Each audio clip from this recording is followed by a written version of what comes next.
Good morning दोस्तों। Article 300 part 12 हम कर रहे हैं, finance, property, contracts and suits. तो ये आर्टिकल है सूट्स एंड प्रोसीडिंग्स। अब भैया ऐसा है कि इसका मतलब ये कि भाई कोई केस डालना है कोर्ट्स पे, किसके नाम पे डालें। कोई सेंट्रल गवर्नमेंट के एम्प्लॉय को प्रमोशन नहीं मिला, ठीक है, तो वो केस डालना चाहता है तो वो किसके अगेंस्ट डालेगा। या स्टेट गवर्नमेंट का एम्प्लॉय है, उसको कोई भाई प्रमोशन वगैरह नहीं मिला या कोई और चीज़ की वजह से वो केस डालना चाहता है तो वो किसके नाम पे डालेगा।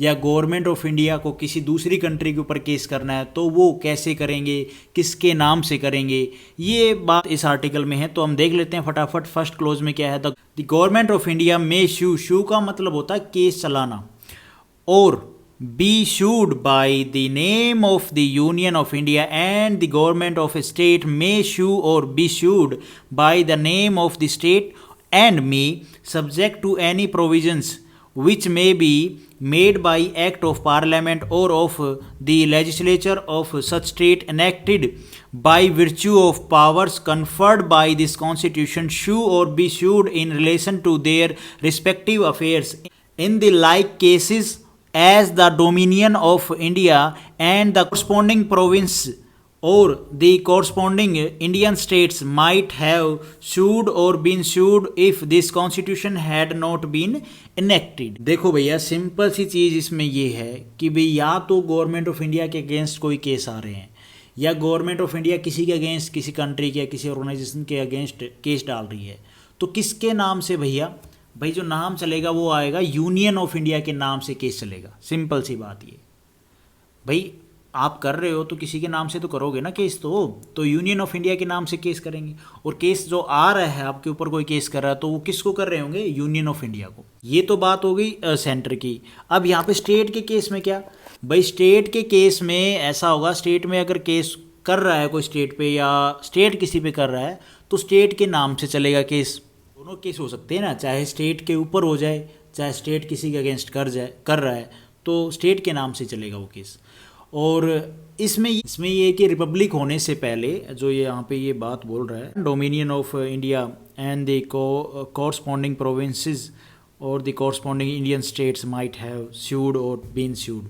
इसमें ये है कि रिपब्लिक होने से पहले की बात है, इसलिए डोमिनियन ऑफ इंडिया के नाम पे अगर तो गवर्नमेंट ऑफ इंडिया, ठीक है भाई, उससे पहले की बात है तो डोमिनियन ऑफ इंडिया था, और तो किसके नाम पे चलेगा फिर? गवर्नमेंट ऑफ इंडिया के नाम पे।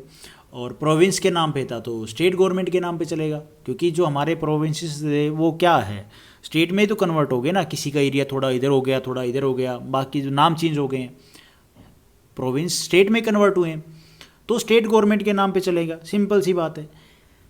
और थोड़ा सा इसको क्लियर कर दूँ, ऐसा है कि भाई हमारे कॉन्स्टिट्यूशन के लागू होने से पहले जब राजा महाराजा रूल कर रहे थे, तब अगर कोई केस चल रहा है तो उस टाइम पे क्या डोमिनियन ऑफ इंडिया के नाम पे था। कॉन्स्टिट्यूशन के कमेंसमेंट के बाद वो किसके नाम पे? भाई वो फिर डोमिनियन ऑफ इंडिया तो नहीं रहा, तो वो चलेगा गवर्नमेंट ऑफ इंडिया के नाम पे, ठीक है। और भाई उससे पहले किससे पहले? जब आज़ादी से पहले क्या रूलर्स थे, राजा महाराजा ये थे, ठीक है, तो वहाँ पे क्या प्रोविंस होते थे। प्रोविंस के नाम पे कोई केस चल रहा है या उनके अगेंस्ट उन्होंने कर रखा है, तो वो क्या है, वो चेंज हो जाएगा कॉन्स्टिट्यूशन के कमेंसमेंट के बाद स्टेट में, क्योंकि सारे जो प्रोविंस थे वो स्टेट में कन्वर्ट हो गए, तो स्टेट के नाम से चलेगा। ये बात बोल रहा है हमारा फर्स्ट क्लोज। उसके बाद है जी सेकंड क्लोज। ये फर्स्ट क्लोज मैंने थोड़ा लंबा खींच दिया, बट सिंपल वे में बताने की कोशिश की है यार। सेकंड क्लोज है, if at the commencement of this constitution, A part में देखो, ए क्लोज में क्या कह रहा है, any legal proceedings are pending to which the dominion of India, constitution के लागू होने से पहले, is a party, the Union of India shall be deemed to be substituted for the Dominion in those proceedings। and आपको ऊपर बात बताई ना, वही है कि भैया कॉन्स्टिट्यूशन के कमेंसमेंट होने से पहले जो केसेस चल रहे थे डोमिनियन ऑफ इंडिया के अगेंस्ट, तो वो सब ऑटोमेटिकली किसके ऊपर ट्रांसफ़र हो जाएंगे? गवर्नमेंट ऑफ इंडिया के पास ट्रांसफ़र हो जाएंगे। ये बात बोल रहा हमारा एक क्लोज, सिंपल सी। अब फिर वो केस कंटिन्यू किसके नाम पे चलेगा? Union of India.